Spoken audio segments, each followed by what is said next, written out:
Hi, and it's great to be back in front of the camera again. I hope this finds you well and that you're going to enjoy what I want to share today. So recently someone asked me about how to build their confidence when they're starting out in a new relationship or even approaching someone for the first time. So that's a huge subject, I'm sure you can realize, because there are many aspects to feeling confident. So I'm just going to pick out one thing that has worked for me and that has worked for the people that I've helped. So give it a go and let me know how it works out for you.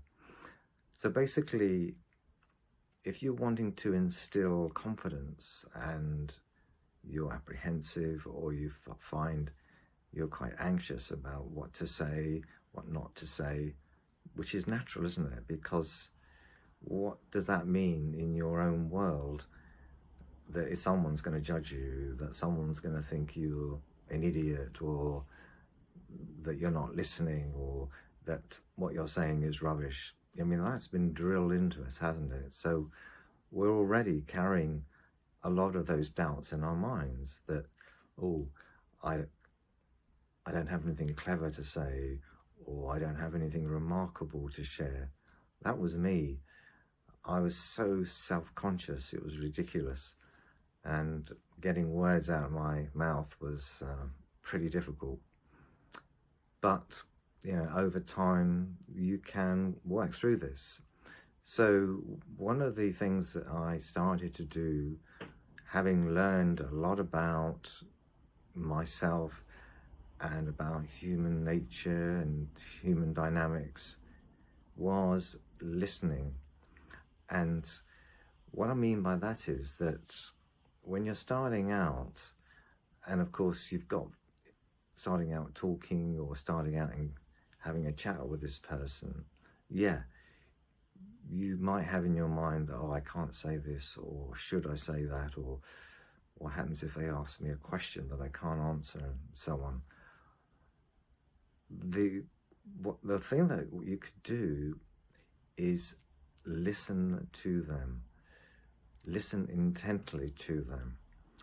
And what I mean by that is that rather than allowing your mind to distract you with, should I say this?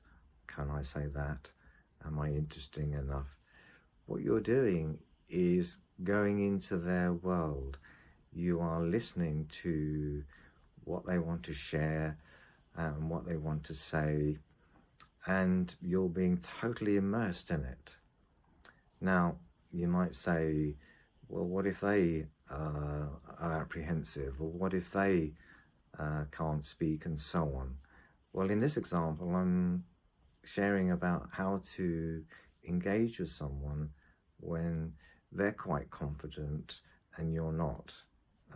Another video, we can look at how you would do something like this when both of you are not confident. In fact, you might be more of the confident one. So what I mean by engaging or listening is that really what you're doing is immersing yourself in what they're saying, taking a full interest in what they're saying.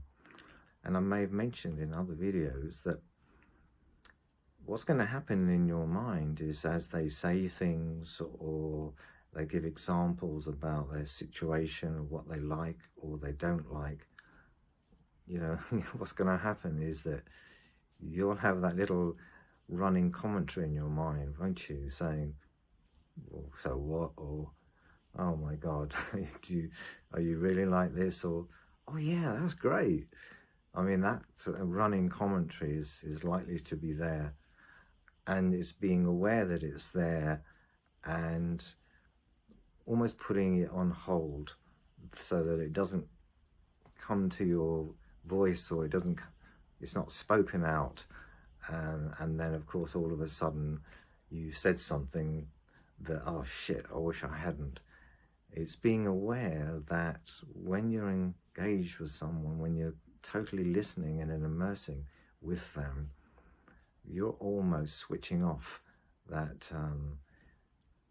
shall we say, tendency, that wish to butt in and say, oh yeah, uh, and feel actually, oh, that didn't come out right. So it's just one idea that I'm sharing, is just to listen.